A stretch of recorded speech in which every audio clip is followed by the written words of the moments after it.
در حالی که وزیر کشاورزی تاجیکستان سبب بالاروی قیمت گوشت را از بهتر شدن شرایط زیست مردم می‌داند، مردم به فروختن گوشت خودش آغاز کرده است.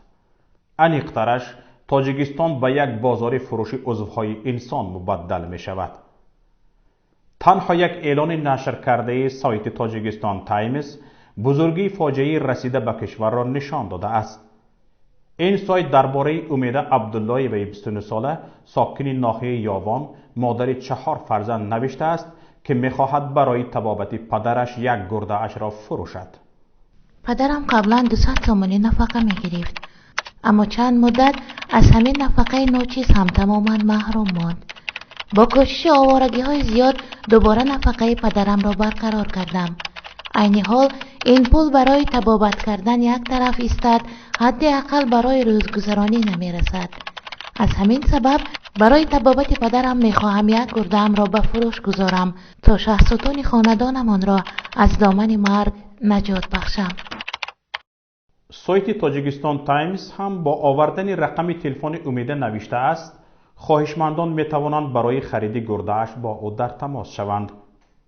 البته این حادثه را میشد یک حالت استثنایی تعریف کرد اگر شرح‌های زیر آن نمی بودند. در زیر این خبر 23 نفر دیگر اکثرشان با آوردن رقم تلفن یا نشانی الکترونیشان اعلان کرده اند که می‌خواهند گرده‌هایشان را فروشند. یکی از این فروشنده ها نوشته است اگر خریدار گرده نباشد آماده است مغز استخوانش را فروشد. 8 نفر دیگر آمادگی خریداری گرده ها را کرده اند. یک نفر حتی نرخ آن را مقرر کرده است. او نوشته است به ما یک گرده لازم است. گروه خون یکم کسی داشته باشد نویسد، زنگ میزنیم، نرخش $6000. دیگر پول زیادتی نداریم. یک نفر دیگر میخواهد عاجلاً گرده اش را فروشد تا مادرش را در خارج طبابت کند. او می نویسد بسیار تعجیلی است.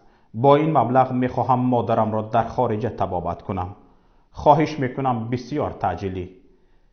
با مشاهده بسیار شدن گرده فروشان تخمین زدن این که شمار عمومی آنهایی که میخواهند عضوی از بدنشان را به خاطر مشکلی مالی بفروشند به دهشت میآورد. متاسفانه شهروندان تاجیکستان تنها در کشور به فروش عضوهایشان اقدام نمی کنند. در خارج از کشور به خصوص روسیه نیز گاه چنین اعلان‌های دیده می شود که تاجیک بنابر مشکلات مالی می خواهد گرده اش را فروشد. برای مثال ماه قبل حامی حقوق مقیم روسیه عزت امان نوشته بود زن صاحب 2 فرزند می خواهد گرده هایش را فروخته برای فرزندانش خانه خرد تا در کوچه نمانند. او گفته بود 15 سال در مسکو کار کرده نتوانسته است برای خرید خانه پول ذخیره کند. در همین حال طبق اطلاع مرکز مطبوعاتی وزارت تندرستی و حفظ اجتماعی تاجیکستان از زمان آغاز فعالیتش در مرکز ملی علمی پیوند عضوهای انسانی 612 عمل جراحی پیوند عضوها گذرانیده شده است.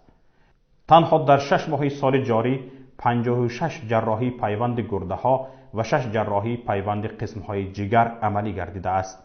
همچنین 10 جراحی پیوند مغز استخوان. همچنین در مؤسسه دولتی بیمارخانه کلینیکی جمهوری ناحیه دنغره تا امروز 73 جراحی پیوند عضوهای انسانی گذرانیده شده است. معلوم نیست این عضوهای پیوند شده از کجا دسترس شده اند. وزارت در این باره گزارش نمی دهد. عادتاً عضوی بدن از نفران ضمن صدمه ها فوتیده در ساعتهای اول مرگ گرفته می شود. اما چون در تاجیکستان رایج نیست که افراد صدمه دیده را به مردهخانه برند و خانواده هایشان هم اجازه گرفتن عضوهای آنها را کم تر می دهند، معلوم نیست این 2 مرکز عضوهای انسان را با چه راه دسترس می کند. طبق بعضی معلومات های تصدیق نشده اساساً چون دانار عضو محبوسان زندان های تاجیکستان استفاده می شوند. مرگ محبوسان در کشور کم نیست و بیشتری محبوسان کشته شده بعد جراحی در مردهخانه بدون عضوهای داخلی به پیوندانشان سپارده می شوند.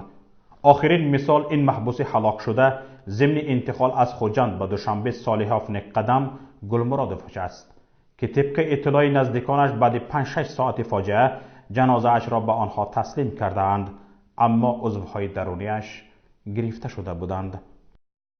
خود تصور کنید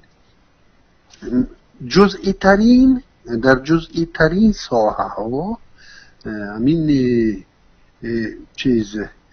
سیاست اجازت نامدهی، یعنی اجازت نامدهی که در تاجیکستان وجود دارد، در جزئی ترین ساحه ها به رشوه یگان اجازت نامه به یگان کارخانه نمیدن.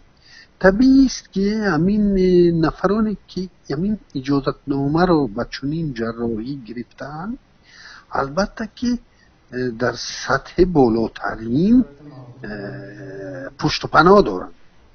طبیعی است که این اجازت نامه گیرها خیلی بالا تر از شاید پرکرور جنرالی هم پشتیبان دارند، یعنی اینا رو تفتیش کردن خیلی محال است. و در این حالت همین آدم گمشوی های در تاجیکستان، این قتل ها در زندان ها بود، این همه صدمه ها در راه و مرده ها رو تحویل دادن به خویشاوندان بعد چند روزه و